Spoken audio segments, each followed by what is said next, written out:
Alors, nous allons prendre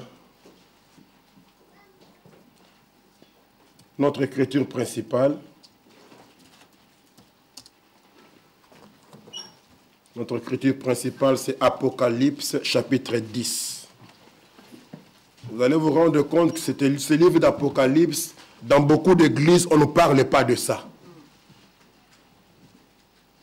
Parce qu'ils trouvent que c'est compliqué. Il y a beaucoup de symboles. On est d'accord. C'est un livre très difficile. Mais Dieu sait, Dieu a écrit ça. C'est qu'il y a des choses qui nous concernent là. Et nous voulons continuer là-dessus. Dans le chapitre 10, ne vous fatiguez pas de lire cela. Ça, c'est l'écriture maîtresse. Amen. Pour cet âge. Amen.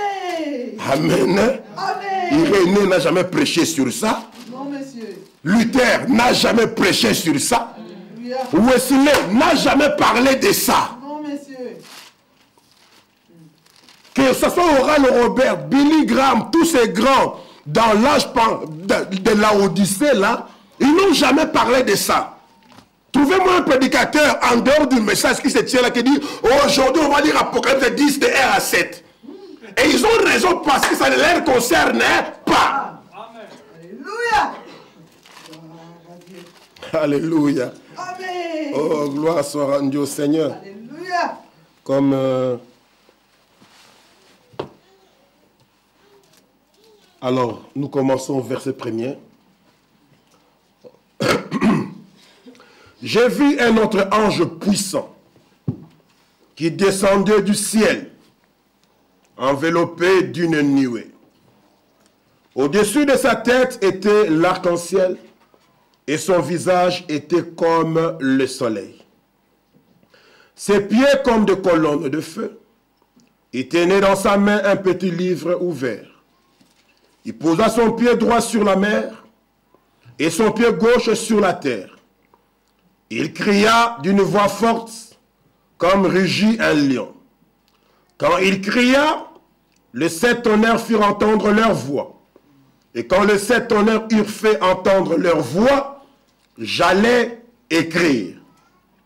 Et j'entendis du ciel une voix qui disait, « Scelle ce qu'ont dit les 7 tonnerres, et ne l'écris pas. » Et l'ange que je voyais debout, sur la mer et sur la terre, leva sa main droite vers le ciel et jura par celui qui vit au siècle des siècles, qui a créé le ciel et les choses qui y sont, la terre et les choses qui y sont, la mer et les choses qui y sont, qu'il n'y aurait plus de temps, mais qu'au jour de la voix du 7e ange, quand il sonnerait de la trompette, le mystère de Dieu s'accomplirait comme il a annoncé à ses serviteurs, les prophètes. Apocalypse chapitre 3, verset 14.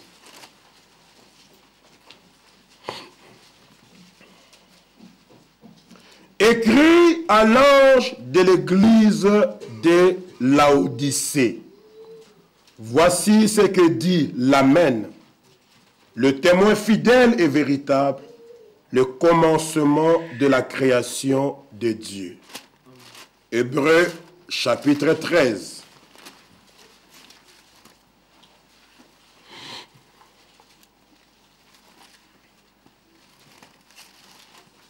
Hébreux chapitre 13, le verset 7 et le verset 8. Il est écrit, « Souvenez-vous de vos conducteurs qui vous ont annoncé la parole de Dieu. Considérez quelle a été la fin de leur vie et imitez leur foi. Jésus-Christ est le même hier et aujourd'hui et éternellement. » Amen. Amen. Gardez cette écriture-là. Jésus-Christ est le même hier et aujourd'hui et éternellement. Nous terminons avec Ecclésiaste, Ecclésiaste, écrit par les sages Salomon,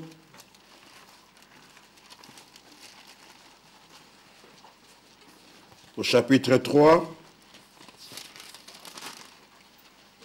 nous prenons le verset 14 et le verset 15. Là, il dit, « J'ai reconnu que tout ce que Dieu fait durera toujours, qu'il n'y a rien à y ajouter et rien à en retrancher, et que Dieu agit ainsi afin qu'on le craigne. Ce qui est a déjà été, et ce qui sera a déjà été. Et Dieu ramène ce qui est passé. » Amen. Que Dieu bénisse sa parole. Vous pouvez vous asseoir. Frère Alain, si je peux avoir le câble, s'il te plaît.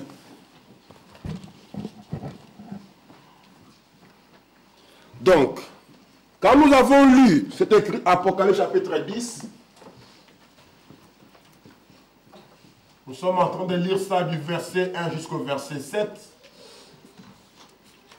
Comme c'est un livre des symboles, nous avons essayé de faire parler chaque symbole. Nous avons dit qu'il faut d'abord découvrir la valeur de X.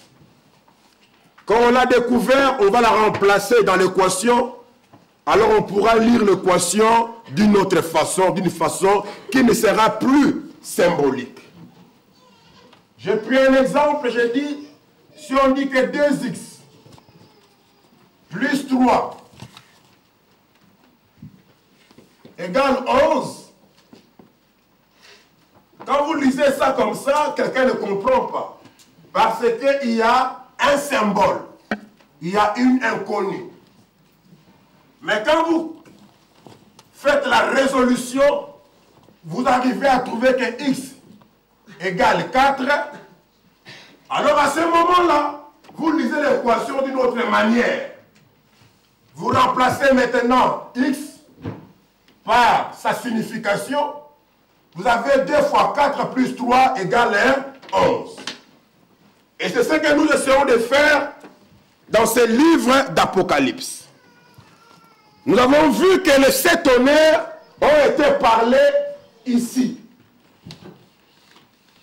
Et nous sommes en train d'étudier c'est quoi ces 7 tonnerres, quels sont leurs buts, pourquoi ça a été envoyé, et tout ça, nous verrons ça dans les chapitres qui vont suivre. Donc si c'est dans la parole de Dieu, c'est que c'est important. Amen. Frère Branham me dit, Dieu ne parle pas pour ne rien dire. On a vu que Jean a entendu cela, vous avez lu.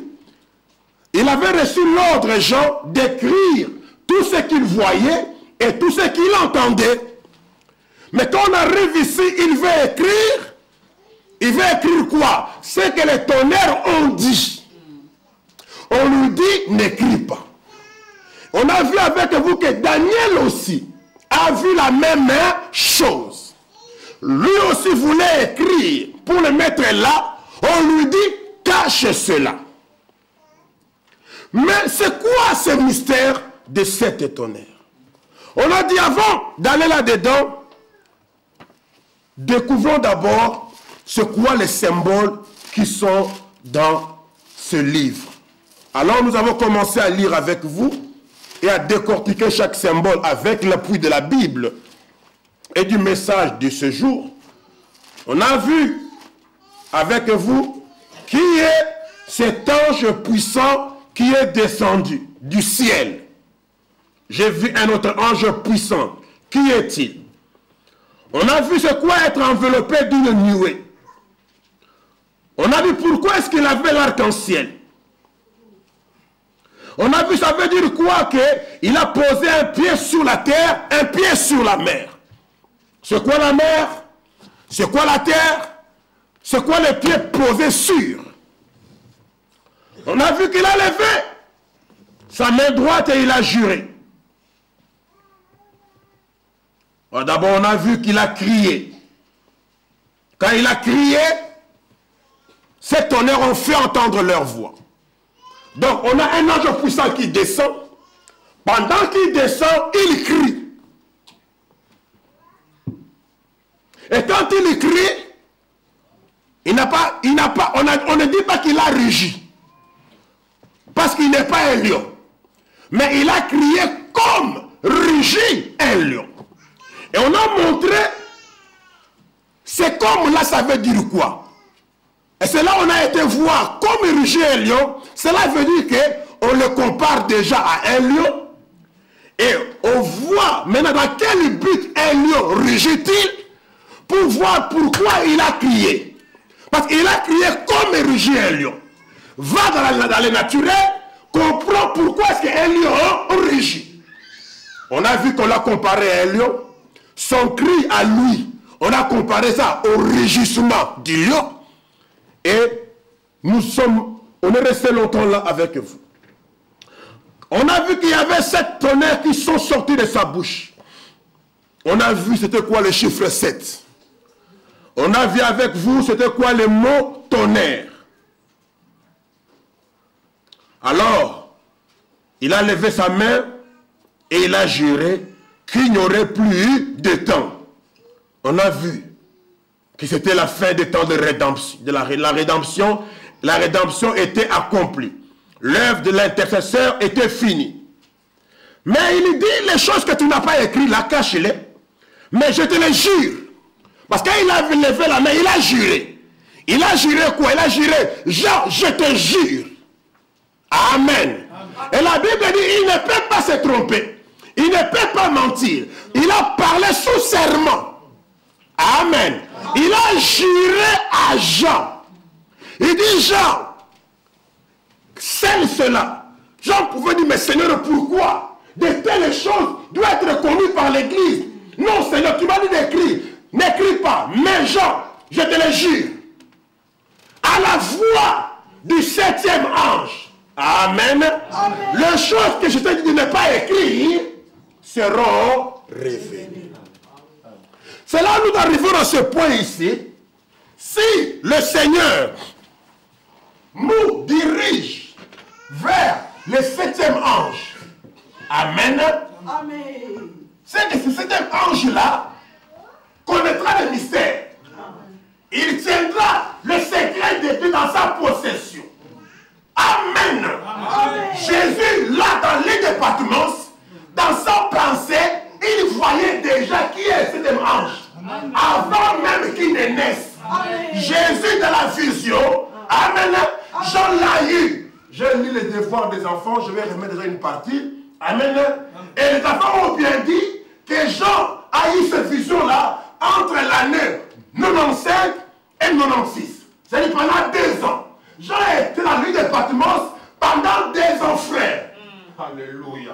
Dans une période, ce n'est pas que nous il arrive aujourd'hui et tout est tout du premier chapitre jusqu'au 22, les mêmes jours. Non. Pendant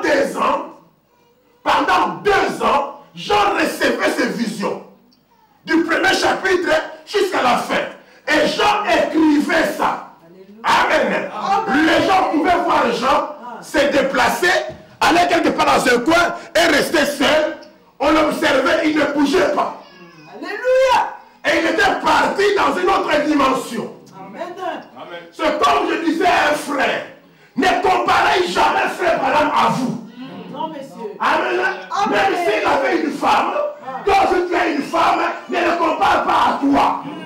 Et ce n'est pas n'importe quelle femme qui pouvait être la femme de frère Branham. Oui, monsieur. Amen. C'était un homme bizarre. Un homme qui vit dans les 2 mondes au même moment. Un homme qui a un caractère compliqué. Frère, toi tu peux me dire non, j'aimerais bien être à la place des médias. Est-ce que tu peux supporter ça? Un mari qui va 6 mois. Amen. Un mari qui te doit faire un petit bisou pendant 6 mois. Ce n'est pas un homme normal. Non, monsieur. Regardez, frère. Méda a dit un jour à frère Branham, frère Branham nous dit, il dit, on a été à la première lune de miel. Frère Branham dit, bon, je me suis arrangé pour négocier la chasse et la lune de miel. Alors on est parti, mais j'étais très content qu'on va finalement à la lune de miel avec mon amoureux, avec mon chéri. Quand ils sont partis, le monsieur a laissé la femme là-bas à l'hôtel. Les gars sont partis à la chasse chercher Dieu. Parler avec Dieu. Et puis Med a dit, c'est quel genre de lune de miel? Amen. Parce que pour une femme, quand on parle de lune de miel, ici c'est quoi? Hein? Lune de miel. Et quand ils vont pour une deuxième lune de miel, Med a fait trahir. Il dit, ah Billy, cette fois-ci, c'était vraiment la lune de miel. La fois passée, là, c'était compliqué. C'était un homme bizarre. Amen. C'est-à-dire que Meda n'avait même pas le droit d'entrer dans la chambre à coucher les frères Branham comme il voulait. Et un jour, il veut entrer, Dieu dit n'entre pas. Il est en train de recevoir une vision. Alléluia. Amen. Amen. Il est une forme de quelqu'un, il veut jouir de tous ces privilèges-là. Amen. Mais c'est un homme qui n'est pas comme votre pasteur. Non, monsieur. Non, monsieur. Amen. Un homme qui est contrôlé. Sa chambre à coucher est contrôlée. Sa activité sont contrôlées. Et la femme ne sait même pas est-ce que je peux avancer maintenant ou pas. C'est ça. Amen.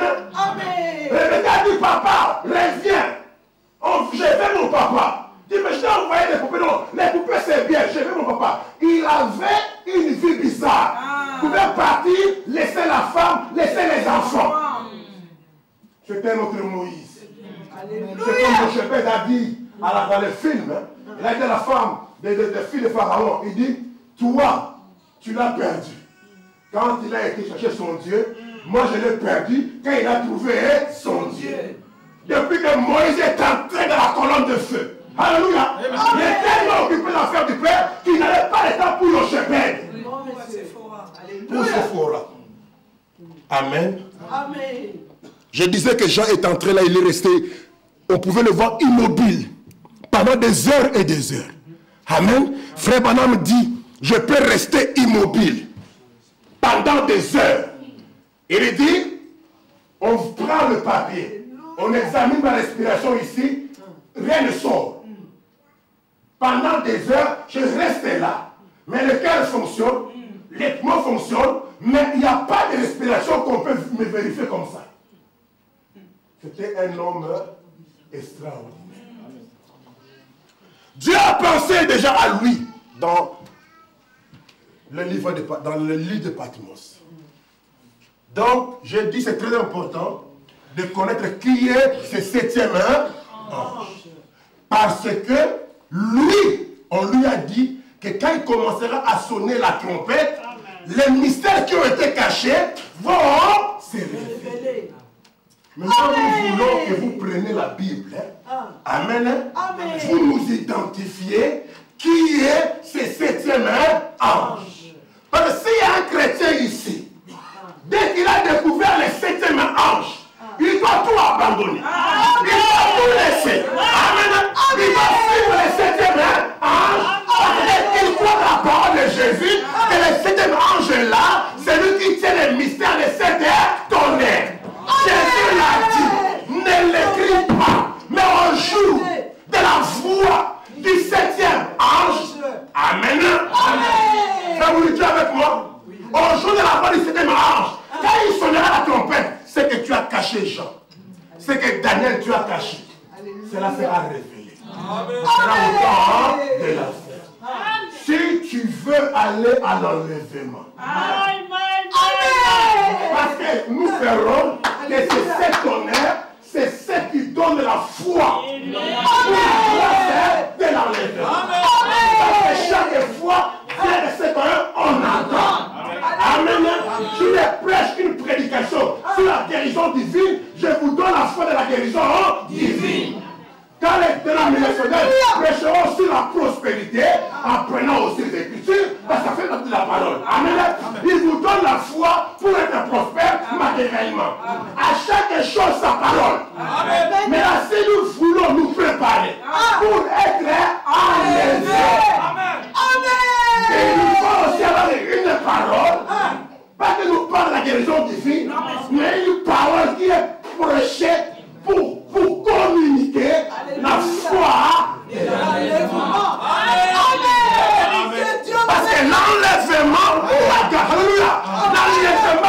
n'a pas eu lieu.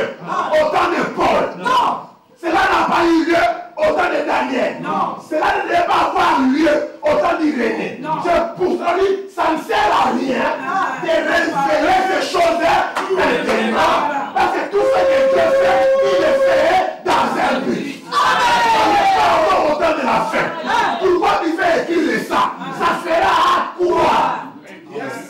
Gardez ça au temps de la fin. Parce que ça sera le temps de la fin. Le temps où je vais enlever l'église. C'est à ce moment-là que les choses seront connues. Pour donner à cette église-là la foi. Pour que je les enlève.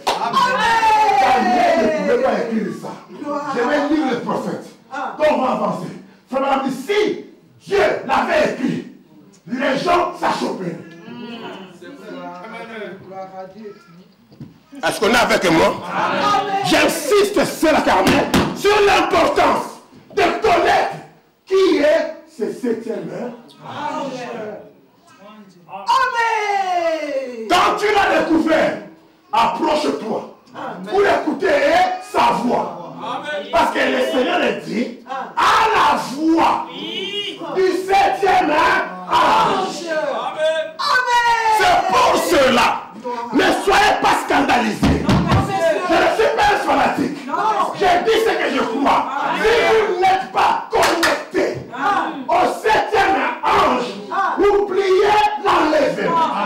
Vous pouvez le sauver, mais pour ce qui est de l'enlèvement, alléluia. Il faut savoir ce que le septième ange a dit. Ce qu'il a dit. Parce que l'ange puissant, Jésus-Christ est descendu, non? Avec le livre.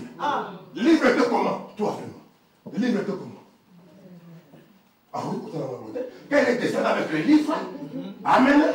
La Bible dit clairement que le livre était. Ah, merci. Le livre était ouvert. S'il a ouvert le livre, c'est qu'il a lu le livre.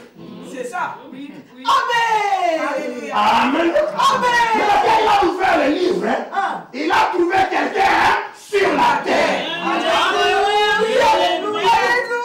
C'est là où il dira le septième ange est sur la terre au moment de cette automne. Alléluia.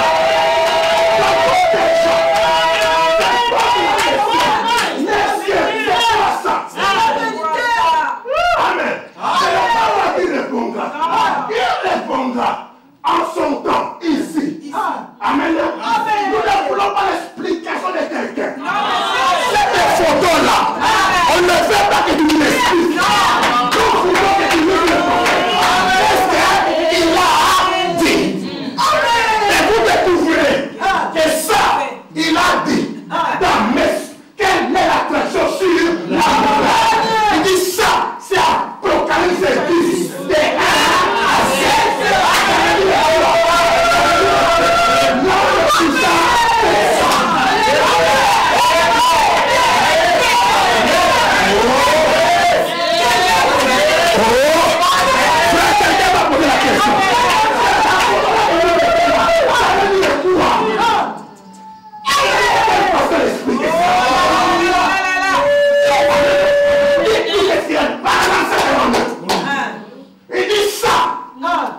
jamais ce qui se passe dans mon cœur. Alléluia. Tu as ri en Christ en disant. Tu as parlé dans ton cœur. Moi, je suis le Fils de l'homme. Oh mon Dieu, moi, quand j'ai entendu, maintenant je vois, par la 112, il dit, je suis venu sous la forme d'un prophète. Parce que le Fils de l'homme a vu le terrain. Maintenant il dit, la colonne de feu, c'est pas le Fils de l'homme. Oh mon Dieu. Alléluia. Branham n'est pas le Fils de l'homme. Mais quand la colonne de feu, sur lui,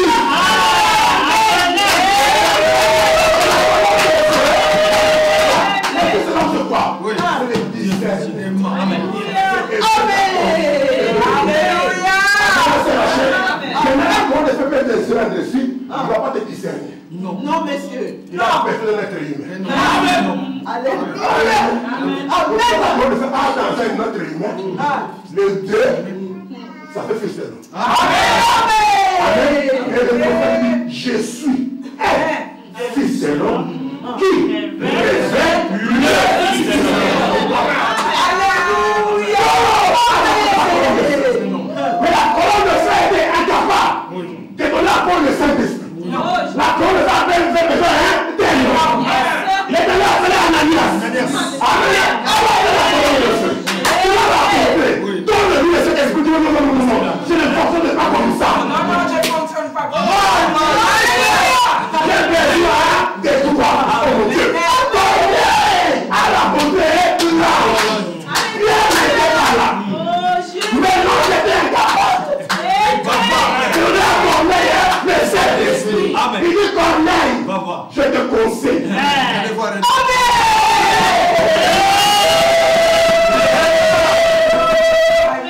la vérité est que Dieu. C'est quoi, Nathan, cette photo? Vous devez comprendre pourquoi nous le mettons. Amen. Amen. Dieu a compris sans sa part. Alléluia. Pourquoi? Pourquoi je dis 1 à 7? Amen, le 30. Pourquoi? Parce qu'on a dit, ce messager du 7e âge de l'Église fera deux choses. Première chose, frère Sani, il révélera les mystères de cet honneur, lesquels sont contenus dans les sceaux. Quand il fera ça, c'est ce qui ramènera littéralement le cœur des enfants à leur père. Il ramènera à la foi. Donc comme l'Église ne croit pas, il fallait comme Sarah ne croit pas. Comme l'Église ne croit pas, Dieu devait amener l'Église à croire. Il dit va, vous l'avez maintenant, ils ne croiront pas. Je te dis, je connais ces gens-là, ils ne croiront pas. Il dit, je te donne deux signes. Pourquoi? Vous devez lire ça comme ça. Les messieurs disent qu'ils ne croiront pas. Là, s'ils ne croient pas, ça sert à quoi tu m'envoies? Je dis, c'est vrai, là, tu dis que ça, ils ne croiront pas. J'ai trouvé. Je vais faire que tu les amènes à te croire. Amen. Alléluia. De la même manière que j'ai amené Sarah à me croire, de la même manière, je les amènerai à te croire. Tu feras comme ça. Il arrivera. Amen. Et tu connaîtras les pensées de leur cœur. Alléluia. Comme j'ai connu les pensées de cœur de Sarah. Quand j'ai dit à Sarah ce qu'elle a dit, et ce qu'elle a dit, Sarah a cru.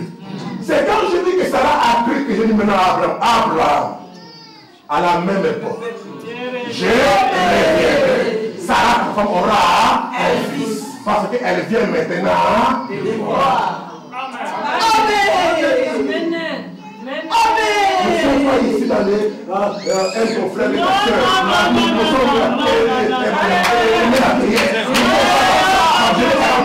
Nous sommes dans la matière de l'épouse. Et je voudrais que chaque personne de Dieu, chaque sœur, chaque enfant comprenne ça.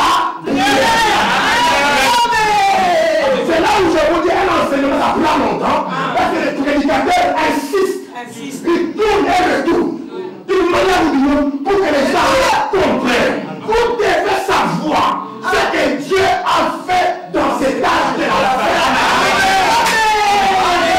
On a vu quelqu'un parler de l'histoire. Il est un Dieu du temps. Alléluia. Amen. Beaucoup de gens louent Dieu.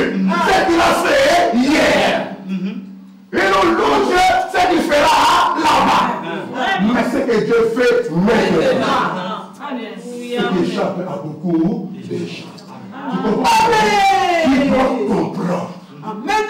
Pourquoi vous quittez votre maison très loin? C'est ça. Appelez vous qu'elle est plus Saint-François. Elle est plus Sainte-Marie. Elle est plus Génézée. Amen. Elle est plus de Pasteur Terre. Pourquoi vous quittez? Vous venez ici. Si c'est pour vous dire que je n'ai pas dit Marie, c'est pour vous venir. Que là où je vais, il y a quelque chose que l'église à côté ne peut pas m'aider.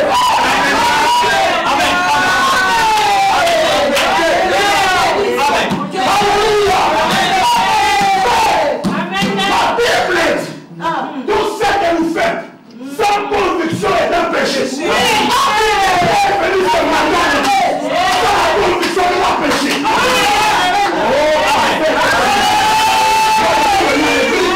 Tu dis que j'ai péché, tu vas avoir être convaincu. C'est comme ça qu'on va prêcher la parole.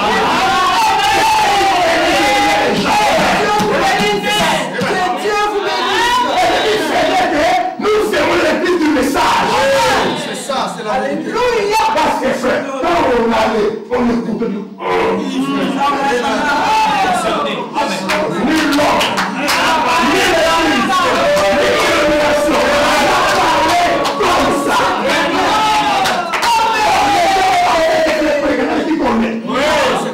Les prédicateurs, ils disaient, moi aussi j'ai lu. Amen. Amen. Tu n'as pas fait la théologie. Tu n'as pas fait la théologie. Non, c'est là. Attends, tu vois ce livre ici? Les livres. C'est comme ici. Les livres. Lui, il a trouvé ça où? Tu fais ça où? Lui, il a rencontré quelqu'un. Il a rencontré le soleil. Tu le connaissais. On va essayer de prêcher les sept choses. Avant 1963, il a eu des choses qu'il n'était pas connaître. La vérité. Il m'a Corrigé. Amen. Ce n'est pas un gars qui est normalement qui corrige les prophètes. Non. Oubliez ça. C'est une citation qui est restée aujourd'hui comme ça, avalée ça comme ça. Personne. Amen. Après moi, il y aura personne. Après moi, maintenant dans le champ. Il y a personne. Dans le papier, il y aura personne. Il y aura personne. J'ai dit de faire, mais il a bien dit que je ne peux pas être en paix. Pour que il sera après moi. Il n'y a personne qui me l'a après moi. C'est qui? C'est qui? Oui. Dites-nous la vérité. Amen. Personne qui vient après. Oui, c'est qui? Personne qui vient après lui a été avant.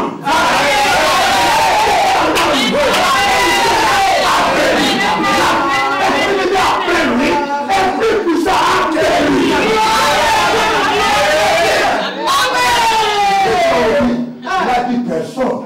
Donc ça doit être un être physique. Frère maintenant dit la personne du Saint-Esprit. Il appelle le Saint-Esprit une personne. Alléluia. C'est ça. Alléluia. Une personne, vous cherchez qui a des yeux à la tête. Non, non, non, non. Le Saint-Esprit est une personne.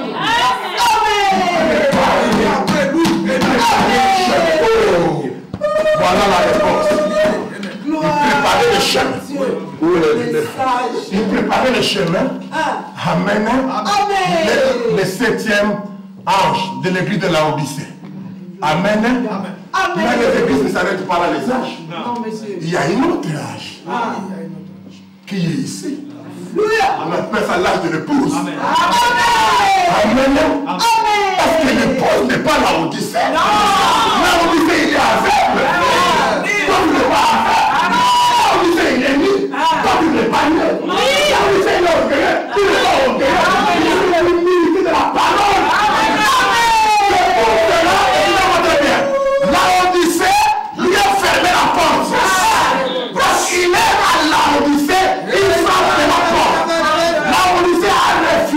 ouvrir la porte. Ça va pas, tu comprends? La Odyssée a rejeté la parole. Qu'est-ce que la parole fait? Dit, ben, moi je vais entrer ici. Parce que ici, il y a mes bien-aimés. Je vais traiter avec eux. Mais ils me ferment la porte. Ça n'a pas de problème. Je reste dehors. Et je crie.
Et puis je lui fais des marchés paralytiques.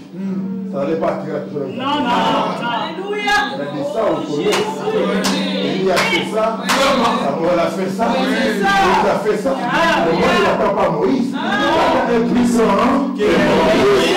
Et je ne l'ai pas dit. Non. Toi, tu t'appelles son mot.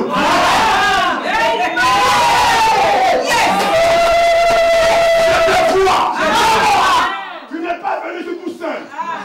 Quelqu'un t'a appelé. Celui qui t'a appelé, il s'appelle Philippe. Quand il t'a appelé, tu étais à 10 km d'ici. Tu n'étais pas debout, tu étais assis. Je te vois assis sous les arbres. Quelle précision, frère. Cet arbre est là de l'Évangile.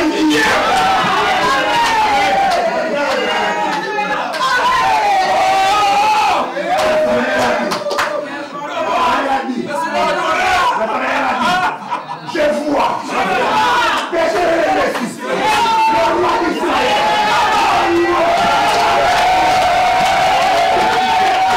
Il sort de Jérusalem. C'est pas ça qui m'intéresse. Que Dieu vous bénisse. Tu as dit parce que je t'ai dit. Et tu verras les choses plus grandes. C'est quoi les choses plus grandes? C'est l'ouverture de la parole. La challenge à Abraham.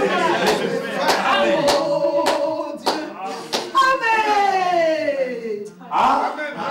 Petit, ce sont les choses d'aujourd'hui. Amen. Et Dieu vous bénisse. Alors il dit sortez du milieu d'eux. Alléluia. Et il pose la question. Si je vous dis de sortir, je vais vous amener où? Il doit avoir quelque part où il doit nous amener. Amen. Je ne dis pas de sortir que je vais vous faire dans le désert. Si je vous dis de sortir, je vous amène en Christ. Amen. Je vous amène dans cet âge. L'âge de la pierre de fer. L'âge de la perfection. Il n'y a pas d'aveugle. Il n'y a pas de nu. Il n'y a pas d'orgueil. Il n'y a pas de pauvre. Amen. Et le messager de cet âge, c'est Jésus-Christ lui-même.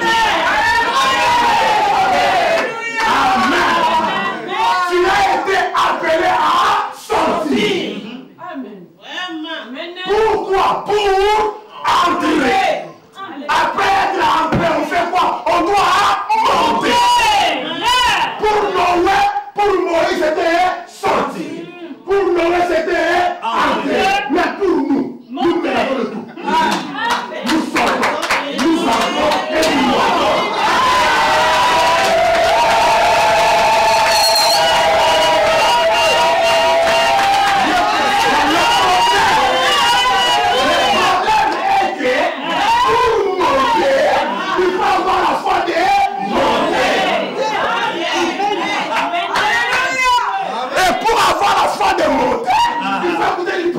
La foi.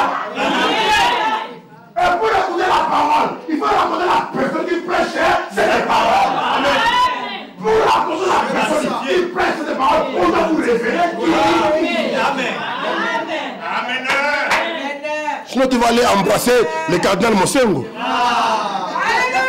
Tu vas comment mener les gens. Lui au moins il a dit clairement les choses. Lui au moins.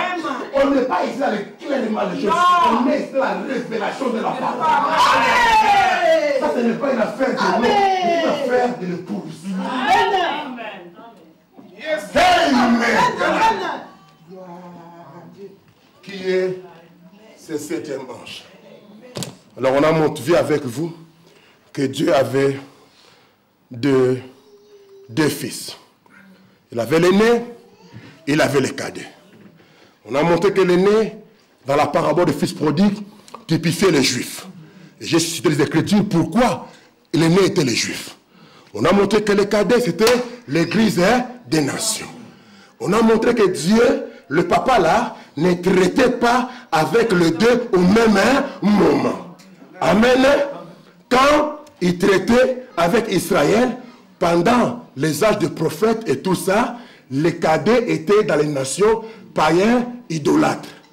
Amen. Maintenant, quand il a pensé qu'il va traiter avec les cadets, il a fait que l'aîné quitte la maison.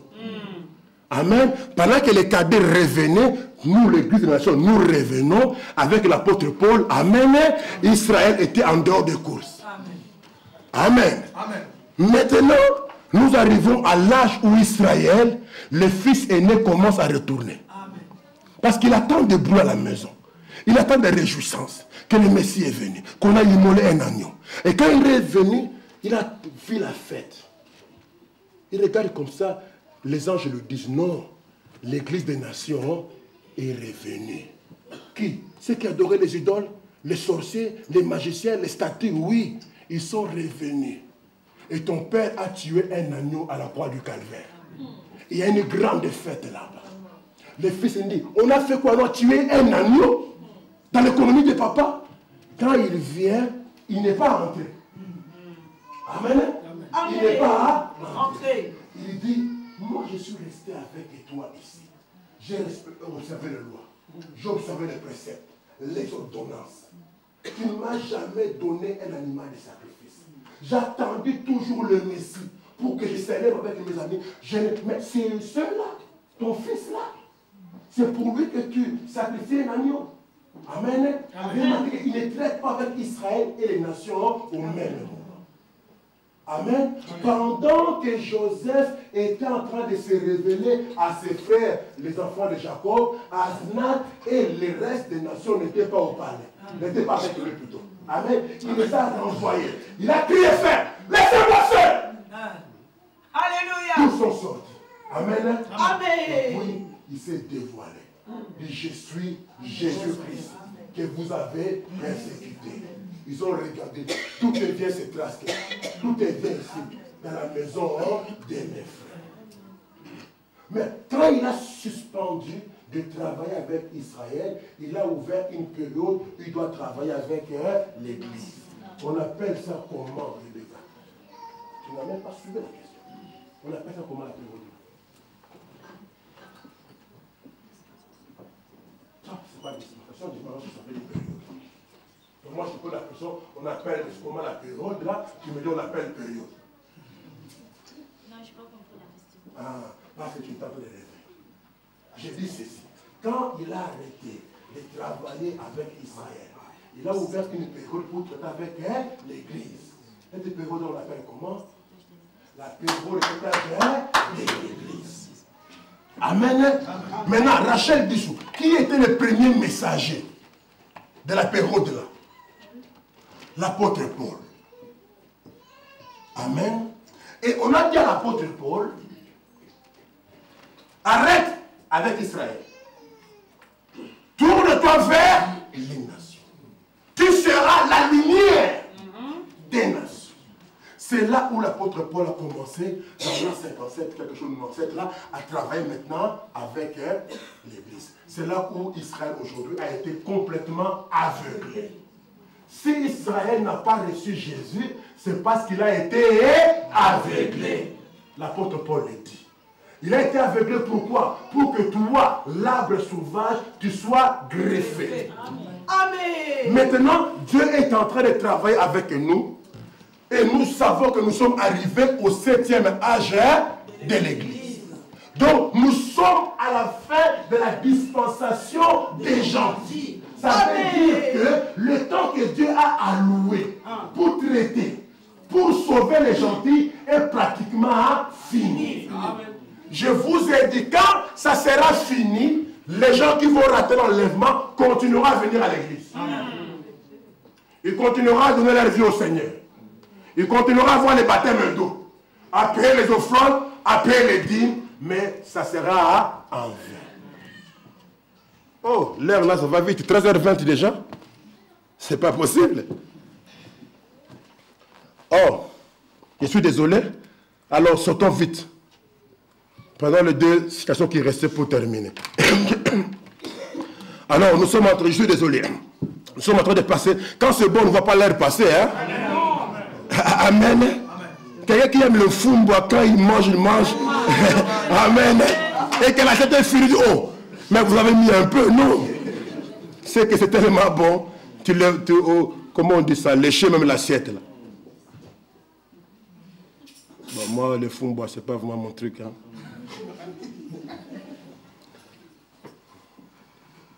Maintenant, je vais sauter quand même. Alors, nous avons vu avec vous, parce que le but est de découvrir le 7e ange. Vous comprenez alors pourquoi j'ai lu Hébreux 13, 8. Jésus-Christ est le même hier, aujourd'hui et pour toujours. J'ai lu Ecclésiaste 4, 3. Dieu ramène toujours le passé. Ce qu'il a fait hier, il le fera aujourd'hui. Frère Banham dit, ce sont des clés qui m'ont permis à découvrir qui étaient les messagers des âges de l'Église. Qui était le premier ange, le deuxième, le troisième, jusqu'au 7e.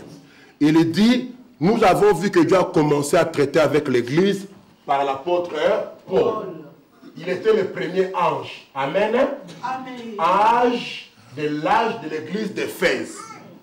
Maintenant, le prophète nous montre. Si vous voulez découvrir, cela maintenant nous commençons, suivez très bien. Si vous voulez découvrir les autres messagers, amen, vous devez voir comment Dieu a traité avec le premier messager, amen, de voir comment les autres messagers, là, soi-disant, pour le moment, agissent dans leur ministère. Vous devez comparer ça à l'apôtre Paul. Si vous voyez qu'ils suivent les mêmes modèles, c'est que c'est eux le messager de l'âge. C'est-à-dire qu'ils doivent être le plus proches possible. Amen. Amen. Si Polycarpe est à ce niveau ici, amen. Amen. Et que peut-être son frère à Irénée est plus proche, on prend celui-là. C'est-à-dire qu'il doit être plus proche. Oh! Mais dans les 7e ange, il n'est pas plus proche. Non, monsieur. Il a dit.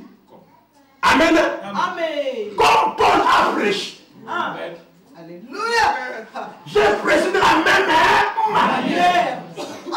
Donc, d'autres ont été plus proches. Lui, il s'est juste apposé. Amen. Il a même dépassé. Amen. Donc, vous ne devez pas avoir de difficultés de découvrir le 7e ange. Ah, on est avec moi? Amen. Parce que les autres anges, il peut y avoir beaucoup qui semblent. Donc vous devez vraiment être très astucieux, très intelligent pour voir parmi les 6 ici qui est plus proche. Mais si vous avez quelqu'un qui vous a même aidé, il dit, si ceux de Paul entrent, les miens aussi entreront parce que je prêchais exactement comme Paul. Amen. Frère, ici, j'aimerais que les jeunes me prouvent pourquoi dites-vous que cet homme-là, il est le 7e ange. Le premier ange de l'église ici, il a raconté la colonne de feu. Amen. Amen. Dans tous les âges ici, les saints qui sont au milieu là, on n'a jamais dit qu'un avait la colonne de feu. Amen.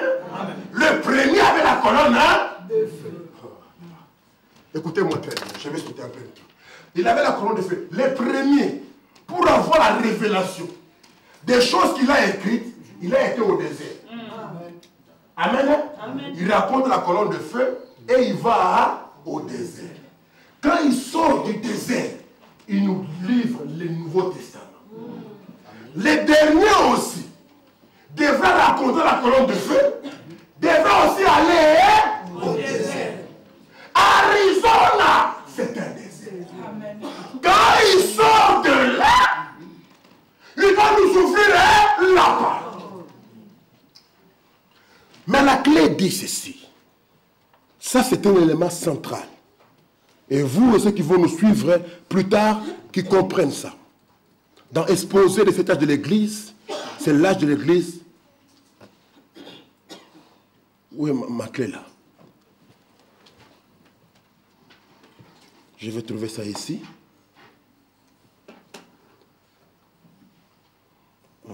Je croyais vraiment que j'allais avancer.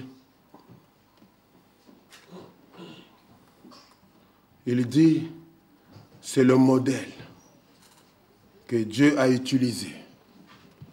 Je sais que j'ai déjà lu ça la fois passée, mais j'aimerais lire ça. Voilà, ici, ça c'est un élément clé. Dans l'âge de l'Église de Smyrne, page 110, dans les livres des exposés, dans les livres ici. Amen. Les livres écrits par le docteur William Branham. Il dit, pour vous rafraîchir la mémoire, j'aimerais rappeler comment nous arrivons à trouver les noms des messagers de différents âges. Comment on arrive à les trouver? Dieu, dans sa volonté souveraine, a vu à ce que l'histoire de l'Église du Nouveau Testament ne se perde pas. Tout comme il avait vu à ce que l'histoire d'Israël ne se perde pas en la plaçant dans la Bible et en la confirmant aujourd'hui par la découverte et l'interprétation par des archéologues, des multitudes de rouleaux, des récipients en terre et d'autres objets. En fait, nous avons un commentaire permanent de l'histoire biblique, de la première page du livre jusqu'à maintenant. Ainsi, en étudiant l'histoire, nous pouvons trouver quel homme ou quels hommes dans les différents âges ont été, écoutez, le plus près du modèle originel de Dieu, virgule, qui est l'apôtre Paul. Amen. Il faut donc examiner ce que Dieu a utilisé pour ramener son peuple à la parole de vérité. Ensuite, parmi ceux-là, il y en a un dans chaque âge qui doit apparaître clairement comme étant le plus proche, virgule, pour ce qui est du modèle de la parole et de la puissance. Amen. Amen. Tout le monde est d'accord avec ça. Amen. Alors vous devez chercher quelqu'un qui est plus proche de Paul dans la parole et dans la puissance. L'apôtre Paul a dit, je ne permets pas à une femme d'enseigner, ni de prendre de l'autorité sur l'homme. L'apôtre Paul a prêché clairement et il en a donné la raison. Pourquoi une femme ne peut pas être prédicatrice, pasteur, sacrificatrice, apôtre. Amen. Amen. Il est dit, connaissez la raison? Parce que, il ne dit pas que non, parce qu'à l'époque, les femmes parlaient beaucoup, faisaient beaucoup de bruit, mais il n'y avait pas encore l'émancipation de la femme. Maintenant, on a des femmes au comité central, il ne dit pas ça. Il dit, c'est parce que Ève, la femme, fut séduite. Ce n'est pas Adam qui a été séduit. Ève a écouté les serpents, Ève a été séduite, Ève a amené le trouble dans le monde. Parce que la femme a fait ça, je l'interdis. Avant, j'avais mis la femme à l'égard de l'homme. Oui. Amen. Quand Dieu a créé, la femme était à l'égard de l'homme. Tout ce que l'homme pouvait faire, la femme pouvait aussi le faire. Exactement. Mais parce que la femme a introduit la mort, Dieu a dit, toi, tu ne prêches plus la parole. Alléluia. Amen. Une femme a essayé de prêcher la parole à son mari. C'était Sarah. Dieu a dit, tu auras un fils. Sarah prend la parole, il interprète ça à Abraham. Mais tu as bien compris que Dieu t'a dit à toi que tu vas avoir un fils. Prends ce que tu n'as pas bien compris Dieu. Moi, j'ai bien saisi. Prends Agar. Amen. Amen. Va avec Agar. Tu vas avoir un enfant. Ce ne sera pas ton enfant. Ah bon, on dit que ce sera mon enfant. Mais chérie, Dieu. Non, c'est clair. Je sais pas qui t'explique les choses. Amen. La cause de tout le djihadiste ici. C'est ça. Maintenant, vous comprenez que quand vous interprétez la parole, vous mettez le tout. Vous voulez toujours continuer à interpréter. Vraiment. Non, il voulait dire comment. C'est-à-dire que si moi je commence à te suivre, hein, moi, j'ai peur que je sois dans le trouble. Il faut que je prie d'abord pour vérifier ce que tu es en train de me dire là. Voilà. C'est ça. Amen. Amen. Amen. Amen. Une femme peut tout faire dans l'église, à part prêcher la parole. Amen. Amen. Mais ce sont des prédicatrices terribles. Amen. Amen. Prouvez-le nous en prêchant vos enfants. Ah oui, ça. Prouvez-le nous en protégeant votre mari comme Séphora. Amen. Prouvez-le nous en créant l'atmosphère dans votre maison. Prouvez-le nous en faisant que votre mari soit toujours joyeux. Toujours les sourires ici. Amen. Amen. Amen. Amen. Et nous croyons que vous n'êtes pas n'importe quel fils d'Abraham. Oui. Amen. Vous connaissez la parole. Amen. Amen. Amen. Vous avez la prière. Amen. Dieu fera. C'est ça le modèle. Amen. Dieu nous fera toujours grâce. Maintenant, vraiment, moi, je dois terminer ça aujourd'hui. Je saute encore des choses ici. Je vais directement dans... ça fait quand même mal de tout sauter là, mais on va arrêter ici. Je vais peut-être citer ça plus tard. Mais les citations ici que je n'avais pas lues, j'aimerais quand même les lire. Dans Messieurs, est-ce les signes du temps de la fin? N'oubliez pas tout ce qu'on a dit dimanche, l'autre dimanche. Amen. À propos du 7e ange. Maintenant, nous sommes en train de le découvrir. Vous connaissez les modèles, vous connaissez tout ça. Vous avez tous les hommes maintenant dans l'âge ici qui travaillent pour Dieu. Vous devez le comparer à l'apôtre Paul. Amen. Qui est plus proche de lui en parole, en puissance, qui prêche exactement comme lui. Lui, il a baptisé les gens au nom du Seigneur Jésus-Christ. Enfin, on peut revenir, je pense que je dois revenir, hein, pour vraiment montrer, pour que vous ne pensez pas que non, c'est Billy Graham, c'est Oral Robert, ça pourrait être Tommy Osborne. Je pense que je vais revenir. Je vais revenir pour montrer. Amen. Comme c'est le modèle. Permettez-moi que je revienne, amen. Je veux que vous soyez convaincus. Amen. Que c'est vraiment cet homme-là qui est le 7e ange. Amen. Avec ce modèle, il doit être comparé à Paul. Je vais vraiment commencer à éliminer tous les autres en montrant qu'ils n'ont pas parlé exactement. Amen. C'est un élément très important. Amen. On ne peut pas prendre ce point du 7e ange sans parler de lui. Maintenant, écoutez, sans parler de ce modèle-là. Maintenant, écoutez, dans la prédication, Messieurs, et le signe du temps de la fin, il dit, paragraphe 11, « Je crois que le 7e ange d'Apocalypse 10 est le messager du 7e âge de l'Église, d'Apocalypse 3 à 14. Donc, le 7e ange d'Apocalypse 10 là, nous sommes ici au 7e ange, l'Odyssée. Amen. Si vous découvrez qui est le messager ici, l'histoire est réglée. Donc, il est le 7e ange d'Apocalypse 10. Pour le découvrir, vous devez faire quoi? Vous devez le comparer à l'apôtre Paul. Nous continuons. Que le prophète mette quelques bases. Maintenant, laissez-moi lire. Or, c'était le 7e ange. Mais qu'au jour de la voix du 7e ange, quand il sonnerait de la trompette, les mystères de Dieu s'accompliraient comme il a annoncé à ses serviteurs les prophètes. Maintenant, vous pouvez voir que c'était un ange.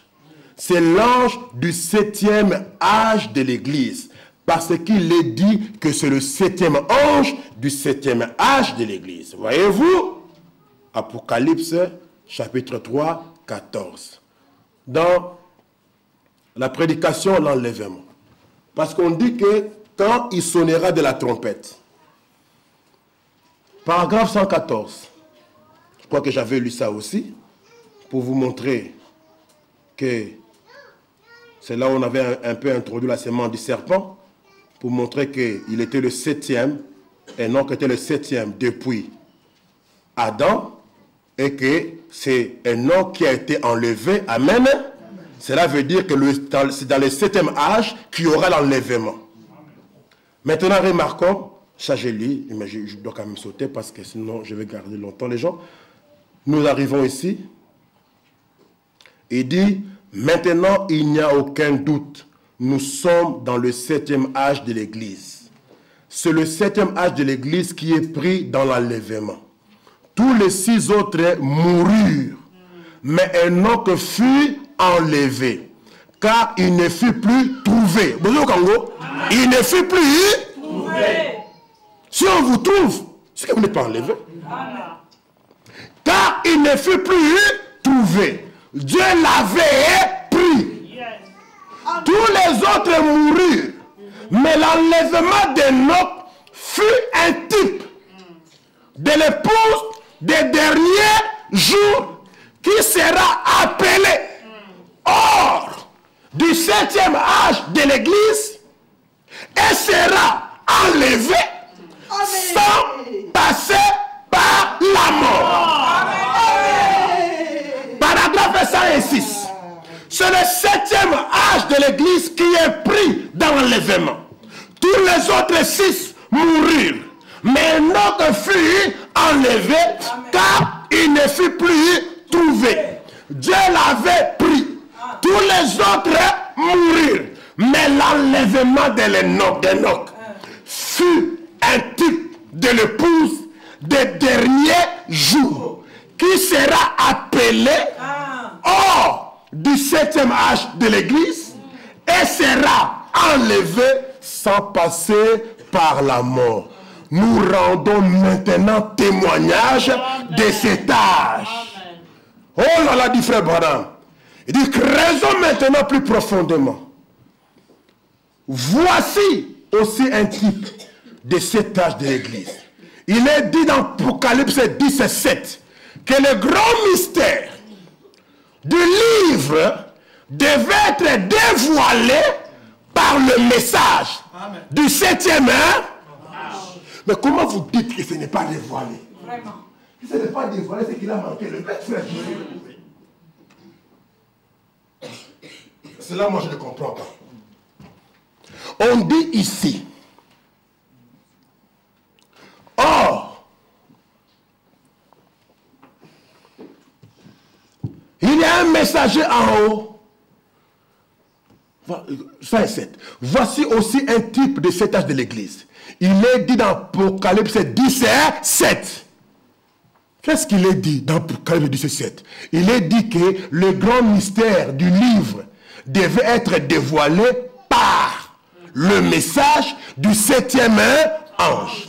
108. Or, il y a un messager en haut, toujours un messager sur la terre. Le mot ange en anglais veut dire un messager. Lorsque le 7e ange, écoutez très bien, commence à proclamer son message, mais pas quand il commence son ministère. Amen. Ou alors je m'arrête là, pas vous êtes fatigué. Non, monsieur. Quand il commence son ministère. Mais quand il commence à proclamer son message. Donc, ça veut dire quoi? Le septième ange commencera son ministère.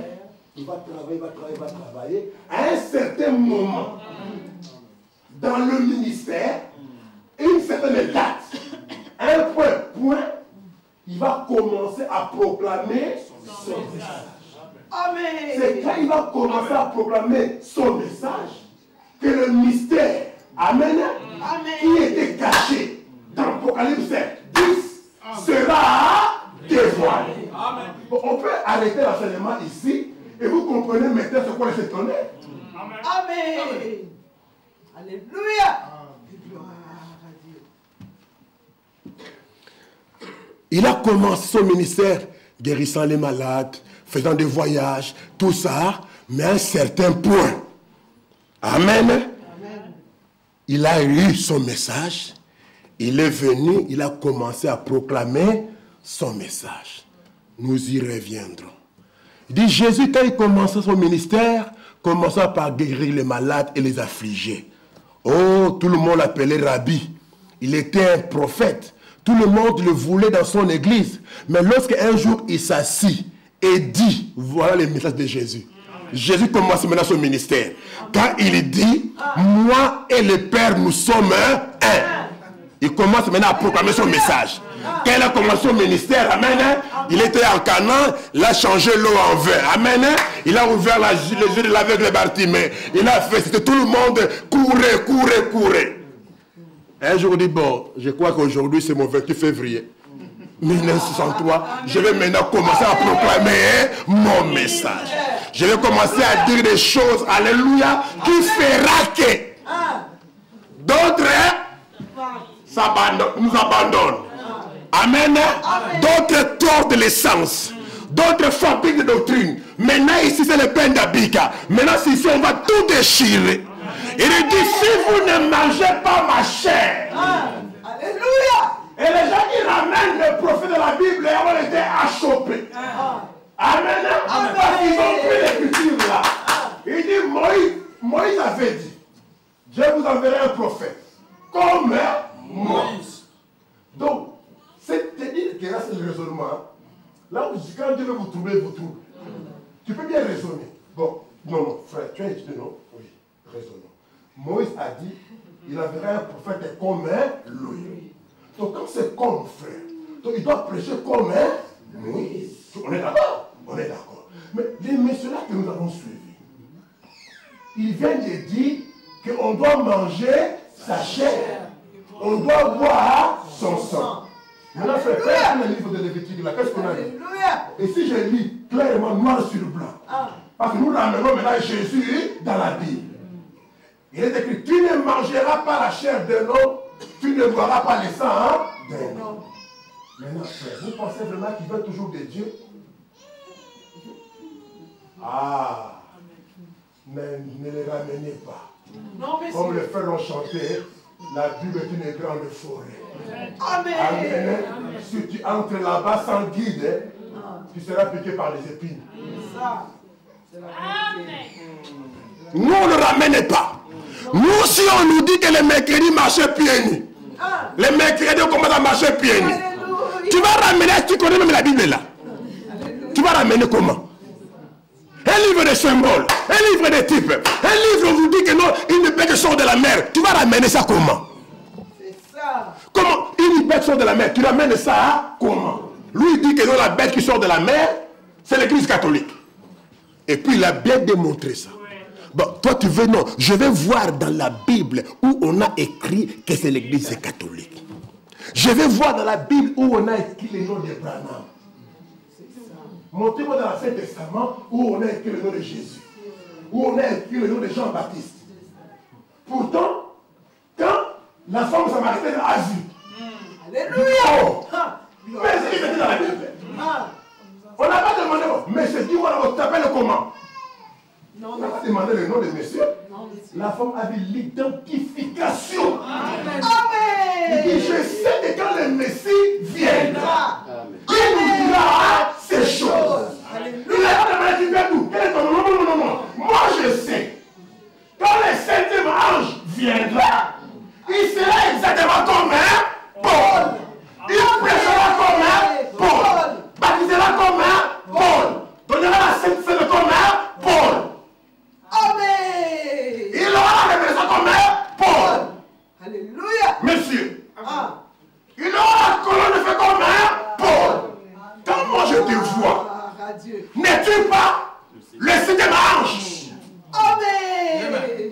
dira, ne le dites à personne. Amen. Amen. Lui vous dira, ne le dites à personne. Ou il vous dira, c'est vous qui le dites. Alléluia. Amen. Il vous dira, je n'ai jamais dit que j'étais un prophète. C'est vous qui le dites. Maintenant, si vous dites que je suis un prophète, est-ce que, amen, Amen. je peux être en tort dans ma doctrine, être poussé dans mes miracles? C'est ça. Il faut que tu arrives à dire, monsieur, je vois que tu es le septième ange. C'est pas que ton nom, j'ai vu ton nom là, j'ai vu ton identification. Amen. Amen. Amen. On va terminer ici. Alors, je saute ici, parce que le temps est bien parti. La question-réponse, c'est une citation. Écoutez la question-réponse ici. Question-réponse sur le sceau. Prêché le 24 mars 1963, page 204. Question numéro 17. Très importante. Frère Branham, est-ce que le septième ange qui a l'esprit d'Élie, voilà les gens qui suivaient les Écritures, le monsieur ici ou la dame, monsieur comprend que le septième ange aura l'esprit. Est-ce que le septième ange qui a l'esprit d'Élie est le même homme que Élie qui est envoyé aux 144 000 juifs pendant les 3 ans et demi après l'enlèvement?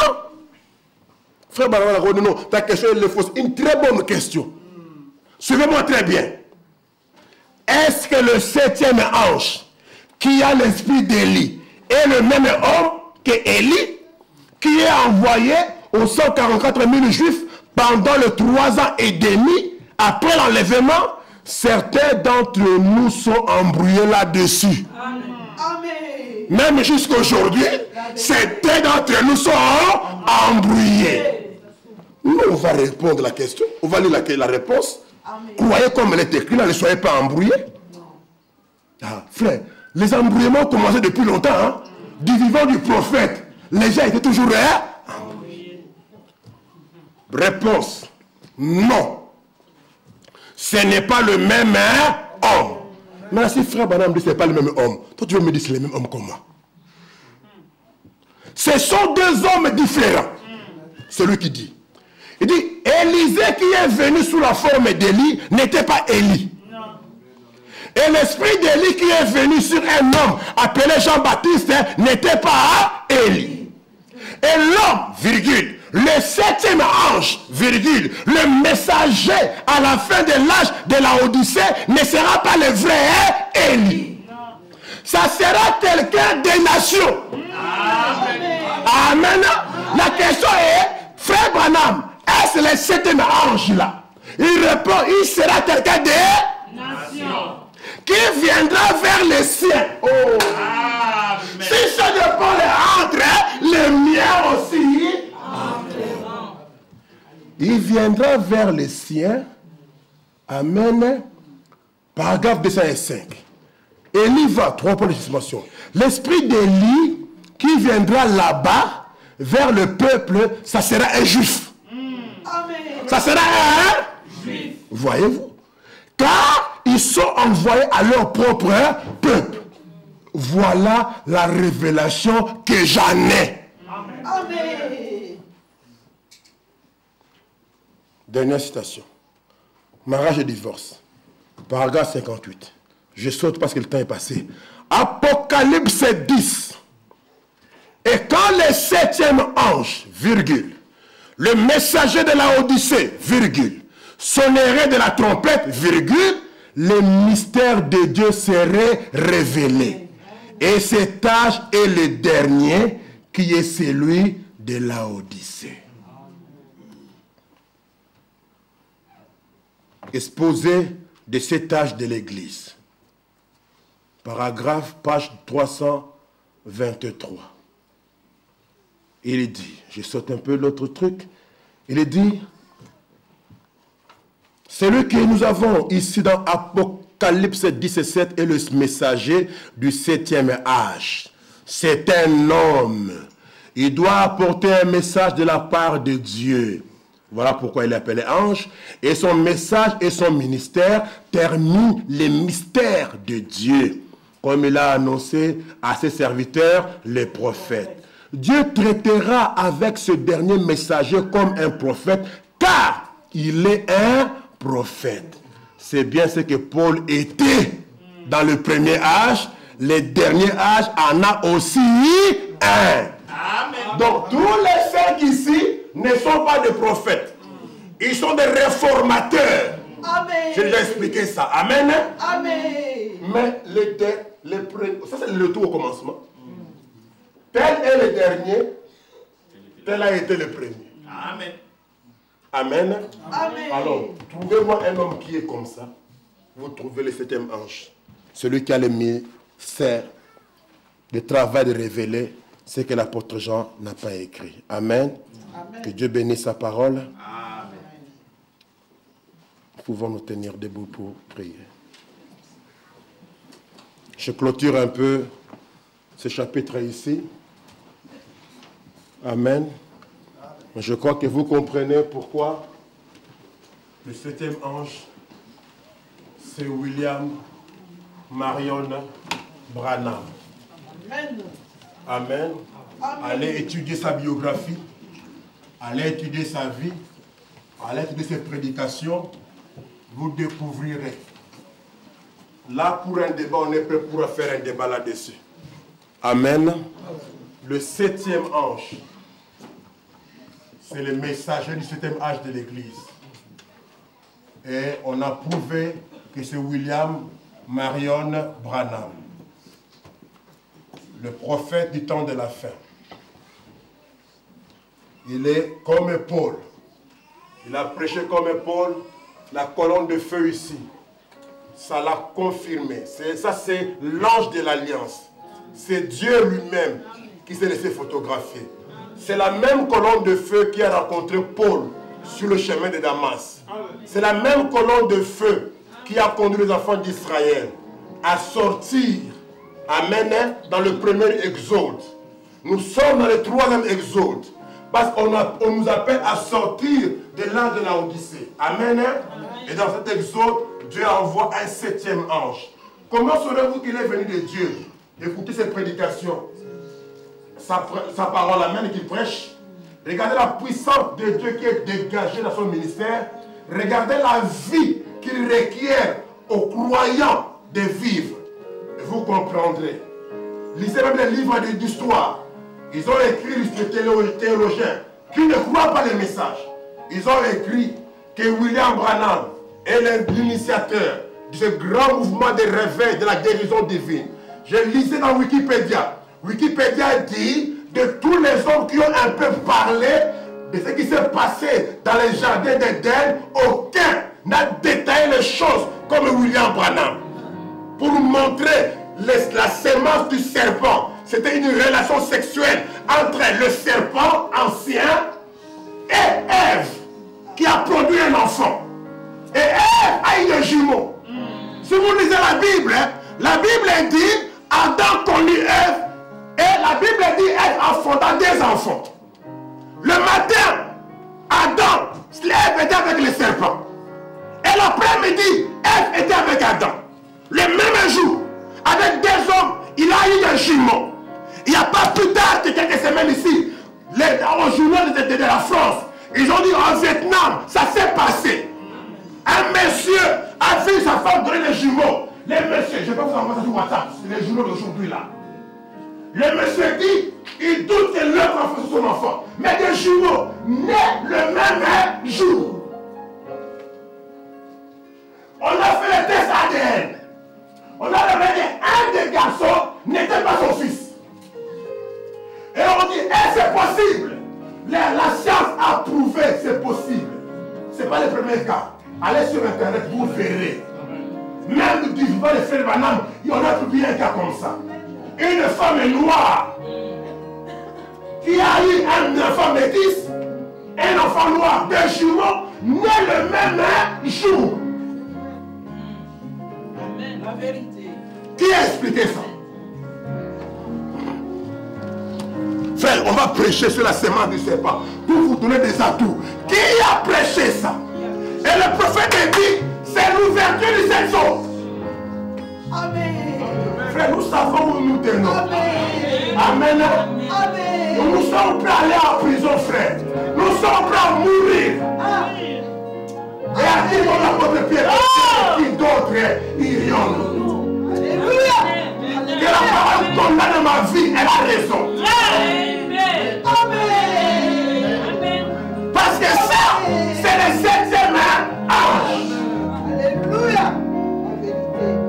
C'est le temps de l'ouverture de la parole. Amen. Oh, soyez heureux. Alléluia. La Bible dit vous serez heureux si vous connaissez ces choses. Ça vous fait du bien, frère. Amen. Il y a de la puissance dans les choses que Dieu fait. Amen. Lèvons-nous. Gloire à Dieu. Merci Seigneur. Que Dieu bénisse. Il dit cela devrait catapulter votre âme dans la gloire. Oh, que Dieu puisse m'aider à montrer à l'église ce que Dieu a fait dans ces tâches. Amen. On a reçu un prophète. La Bible dit Dieu a visité son peuple. Un prophète est apparu au milieu de nous. Petit, il faut le comprendre. Amen. Si vous jouez la musique dans une église du message, vous devez comprendre ces choses. Vous devez savoir que nous ne jouons pas pour n'importe quelle organisation. Nous jouons en glorifiant ce que Dieu a fait dans cette tâche. Gloire à Dieu. Marchez dans la joie, Amen. car vos yeux ont vu la gloire de Dieu. Amen. Le jour de la rédemption est là.